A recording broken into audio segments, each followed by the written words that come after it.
नमस्कार शेतकरी मित्रांनो.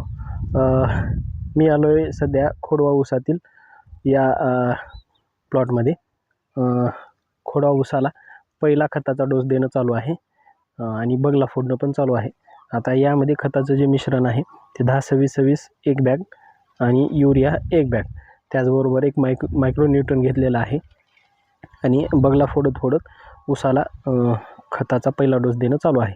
आता यामध्ये या शेतकऱ्यांनी चूक हे केली की पाचट जाळलेलं आहे. आणि दुसरी गोष्ट जी आहे ते तुम्हाला दाखवतो. हे जे ऊसाचे जे खंडकं आहेत हे त्यांनी छाटलेलं नाही, त्यामुळं काही ठिकाणी ऊस पातळ झालेला आपणाला दिसत आहे. आणि पाचटकुट्टी न करता पाचट जाळल्यामुळे सेंद्रिय कर्ब आहे याचं प्रमाण तर घटणारच आहे. आणि त्याचबरोबर ह्यांना उत्पन्नामध्ये थोडा फरक म्हणजे 100% जाणवणारच आहे. एकतर यांनी खोड छाटलेलं नाही, त्याचबरोबर पाचट जाळलेलं आहे आणि पाणी देऊन 15 दिवसांनी बगला फोडणं चालू आहे. त्यामुळे कशाप्रकारे खोडवा पिकाचं व्यवस्थापन करताना जे चुका करतात हे करणं शक्यतो टाळावे. कारण खोडव्या पिकामध्ये लागवडीपेक्षा खर्च कमी येतो. फक्त आपणाला योग्य खत व्यवस्थापन करायचं आहे.